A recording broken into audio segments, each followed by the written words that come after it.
जिनमें 27 कन्याओं को चंद्रमा से ब्याह करा दिया गया। सबसे जो छोटी हैं मैया सती जी महारानी, जो बचपन से ही भगवान शिव के चरणों में जिनका बड़ा प्रेम है, जो बचपन से ही भगवान शिव के चरणों में अपना अनुराग रखती हैं, उन सती मैया का विवाह भगवान भोलेनाथ से किया गया। बड़े धूमधाम से प्रभु भोलेनाथ के संग में विवाह हुआ। और जब विवाह हुआ तो लेकर के भगवान भोलेनाथ कैलाश पे आए। और जब दोनों कैलाश पे आए, कुछ दिन बीता तो देखिए विवाह के बाद ही सती मैया ने कितना सुंदर प्रश्न किया। सती मैया ने कहा कि प्रभु मुझे राम कथा सुनने की इच्छा है, मुझे राम कथा सुना दीजिए। आजकल लोगों की शादी होती है तो क्या करते हैं, सबसे पहले विदेश घूमने के लिए जाते हैं। जाना चाहिए, अच्छी बात है, मैं ये नहीं कहना कि नहीं जाना चाहिए, बिल्कुल जाना चाहिए। विदेश जाइए, कहीं भी जाइए, आपका अपना जीवन है। लेकिन विवाह के उपरांत कोई भी कार्य प्रारंभ करे तो वो कार्य सबसे पहले भगवान की भक्ति से संबंधित होना चाहिए, भगवान की भक्ति से ओतप्रोत हो। शादी हो गई तो सबसे पहले अयोध्या में जाके से हनुमान जी महाराज के चरणों में अपना माथा टेक लीजिए, कनक बिहारी सरकार राम जी के चरणों में प्रणाम कर लीजिए और उनसे मांगिए कि मेरा वैवाहिक जीवन बड़ा सुंदर, बड़ा सौम्य और बड़े सुंदर तरीके से बीत जाए। और अयोध्या से आगे बढ़िए तो हमारे वृंदावन में आइए, हमारे बिहारी जी के चरणों में प्रणाम करिए और उनसे कहिए मेरा वैवाहिक जीवन बड़ा ही सुंदर हो। उसके बाद जहां मर्जी वहां घूमने के लिए जाइए। जीवन का प्रारंभ तो भगवान की भक्ति से ओतप्रोत ही होना चाहिए मेरे भाई बहन। मैया ने बड़ा सुंदर प्रश्न किया, मुझे राम कथा सुनने की इच्छा है। और बाबा उनको लेके कहां चले, अगस्त जी के आश्रम में। गोस्वामी जी मानस में बड़ा सुंदर वर्णन करते हैं, अगस्त जी के यहां लेके जा रहे हैं और अकेले नहीं जा रहे, सती महारानी भी संग में जा रही हैं। कभी भी कथा भागवत सुनने के लिए जाइए, भगवान के भक्ति के लिए जाइए, तो सबसे पहला नियम है कि दोनों को संग में जाना चाहिए। अगर संभव ना हो तो ही अकेले जाएं, वरना पति पत्नी दोनों कथा में जाइए। और देखिए यहाँ कितना सुंदर आपका भाव है, हमारे यजमान जी के बगल ही आप बैठे हैं और मुझे लगता है दोनों आप पति पत्नी यहाँ पधारे हैं, तो आपके लिए एक बार जोरदार तालियां हो जाए। भगवान शंकर भी जब कथा सुनने के लिए गए ना तो अकेले नहीं गए रोहित भैया, वो भी जोड़े से गए। और मानस में बाबा बहुत सुंदर वर्णन करते हैं कि एक बार था जुग माही, एक बार था जुग माही, शंभु गए कुंभ ऋषि पाही, शंभु गए कुंभ ऋषि पाही, ओ शंभु गए कुंभ ऋषि पाही, शंभु गए कुंभ ऋषि पाही, ओ संग सती जग जननी भवानी, ओ संग सती जग जननी भवानी, ओ पूजहु ऋषि अखिलेश्वर जानी, ओ पूजहु ऋषि अखिलेश्वर जानी, ओ राम कथा मुनि, राम कथा मुनि बरज बखानी, सुनिय महेश परम सुख मानी, सुनिय महेश परम सुख मानी, ओ एक बार ते ताजुग माही, ओ एक बार ताजुग माही, ओ शंभु गए कुंभ ऋषि पाही, शंभु गए कुंभ ऋषि पाही, ओ संग सती जग जननी भवानी, ओ संग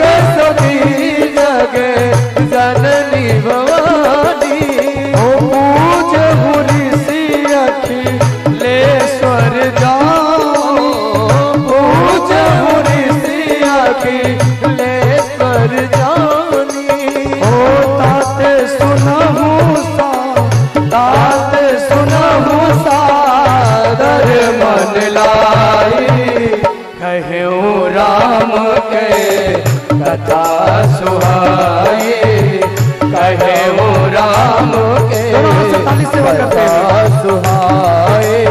ओ राम कथा शशि किरण समाना, राम कथा शशि किरण समाना। ओ संत चकोर करहि जेहि पाना, संत चकोर करे जय पाना। ओ जाकी रही भावना जैसी, ओ जाती रही पावना जैसी।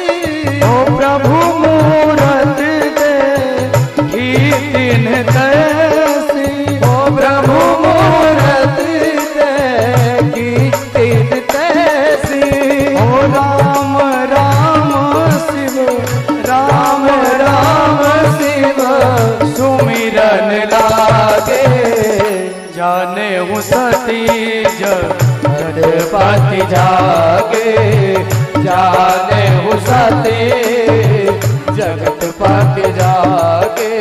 ओ सिया राम जय जय राम, ओ सिया राम जय राम जय जय राम। ओ सिया राम जय जय राम। ओ सिया राम जय जय राम। ओ सिया राम जय राम, ओ सिया राम जय राम जय जय राम। सिया राम जय राम, जय जय राम। सिया राम जय राम जय जय राम। सिया राम जय राम जय जय राम। सिया राम जय राम जय जय राम।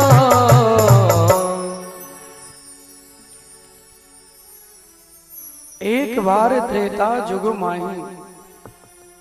त्रेता युग का समय है। सती मैया ने भगवान राम की कथा सुनने की इच्छा बनाई, और जब प्रभु राम की सुंदर कथा सुनने की वो इच्छा बनाती हैं, भगवान शंकर उनको लेके चले।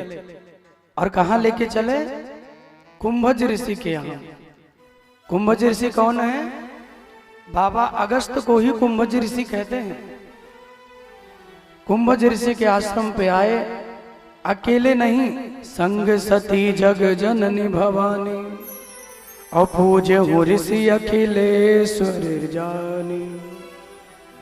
संग सती जग जननी भवानी। जब दोनों पति पत्नी पहुंचे और अगस्त बाबा को जाके भोलेनाथ ने प्रणाम किया, देवों के देव महादेव शिव शंभु आए हैं, ये जानकर जब अगस्त जी ने भी भोलेनाथ को प्रणाम कर लिया, तो सती मैया का मन बदल गया। सती जी को लगा कि श्रोता बन के शंकर जी आए, इन्होंने प्रणाम किया तो चलो ठीक है, लेकिन अगस्त जी जो वक्ता बन के कथा श्रवण कराने के लिए बैठे हैं, उन्होंने प्रणाम क्यों किया? इसी प्रणाम करने के चक्कर में सती मैया का मन उद्विग्न हुआ, और कथा का जो आनंद है वो सती जी से छूट गया। पूरी कथा बाबा ने सुना दी। राम कथा मुनिवर जब बखानी, और सुनिय महेश परम सुख मानी। पूरी कथा बाबा ने राम जी की सुना दी, लेकिन सुनता कौन है? बोले सुनिय महेश परम सुख मानी। सती जी का तो मन ही नहीं लगा कथा श्रवण में, तो सुना किसने? बोले शंकर भगवान ने सुना। बड़े प्रेम से तात सुनहूं सादर मन लाई। भगवान की कथा को बड़े प्रेम से सुनते हैं, और जब कथा संपूर्ण हुई, अगस्त जी को प्रणाम करके जब दोनों जाने लगे ना, तो वहीं रास्ते में राम जी का दर्शन हो गया। रावण जानकी जी को चुरा के लेके गया है। भैया राम और लक्ष्मण दोनों जानकी जी को ढूंढ रहे हैं। हे खगमृग हे मधुकर श्रेणी, तुम देखी सीता मृग नैनी। लताओं से पत्तों से सबसे पूछते हैं क्या आपने सीता को देखा, क्या जनक दुलारी को देखा, जनक नंदिनी को आपने देखा। भगवान शंकर और सती जी जब दोनों आए, दूर से ही भगवान शंकर ने राम जी को देखा तो दंडवत लेट करके शंकर जी ने प्रणाम किया। ये तो मेरे राम हैं, ये तो मेरे ईश्वर हैं, इसलिए दूर से ही लेट करके प्रणाम किया। लेकिन सती मैया विचार करने लगी कि महाराज कमाल करते हो, वहां गए अगस्त जी को प्रणाम किया, चलो कोई बात नहीं, यहां इन दोनों राजकुमारों को देख के प्रणाम क्यों कर रहे हो? क्या ये दोनों राजकुमार प्रणाम के योग्य हैं जो आप इनको प्रणाम कर रहे हो? भगवान शंकर ने कहा कि देवी इनको साधारण मत समझिए, ये साधारण नहीं है। बोले फिर? बोले सोई मम इष्ट देव रघुबीरा असेवत जाई सदा मुनि धीरा।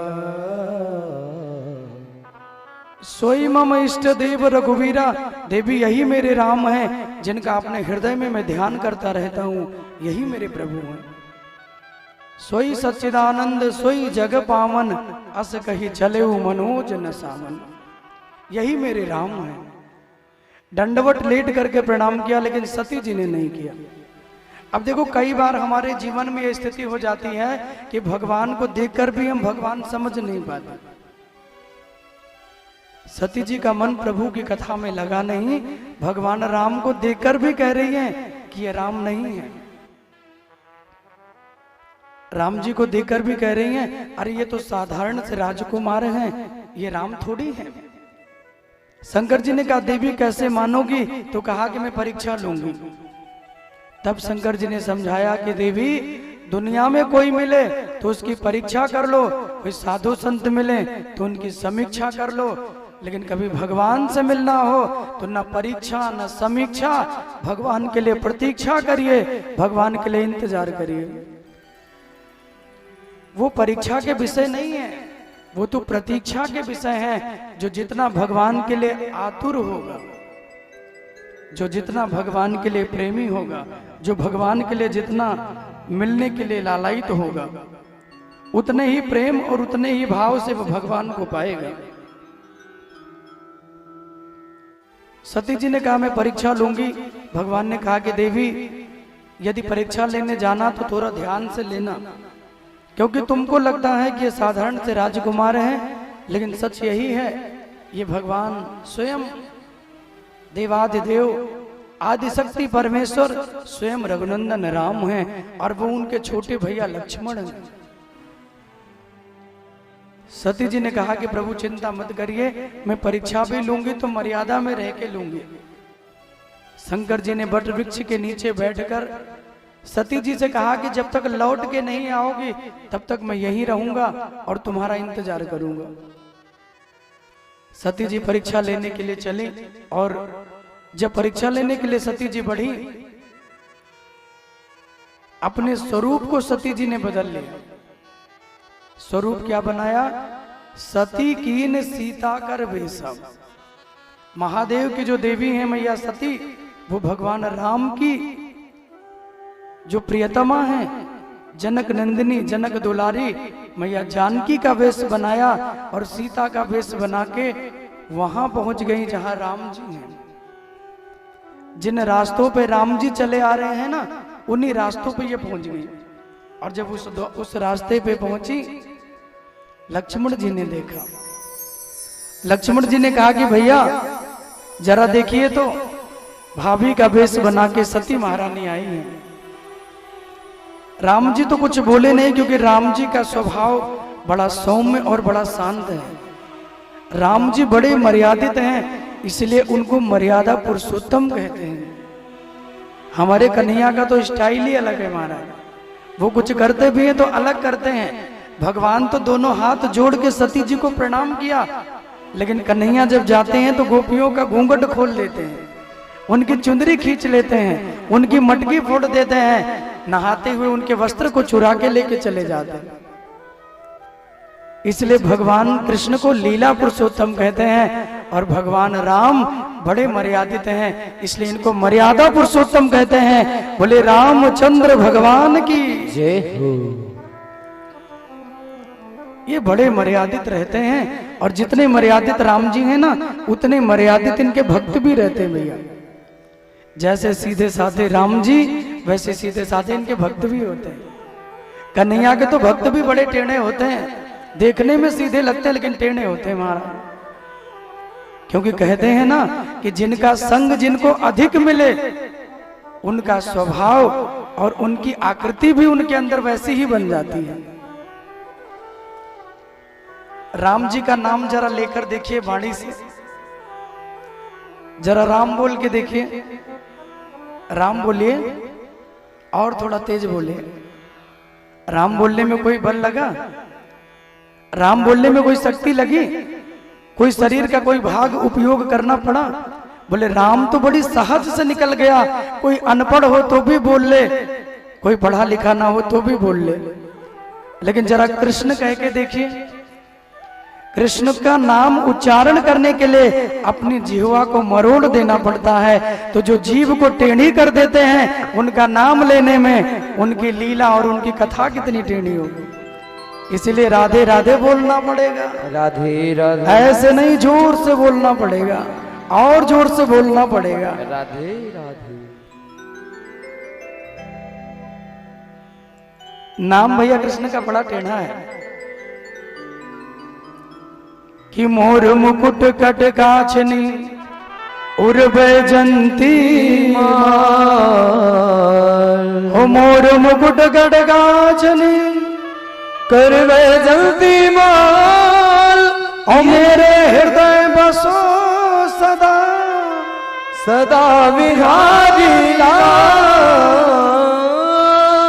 जिन भगवान का नाम, जिनकी मुकुट, जिनका धाम, जिनका सब कुछ टेढ़ा है भैया, वो टेढ़े बिहारी जी हैं। इसलिए वृंदावन में उनको बांके बिहारी कहते हैं, क्योंकि बांका माने जो टेढ़ा हो, और ये टेढ़े ही हैं, इसलिए नाम है बांके बिहारी।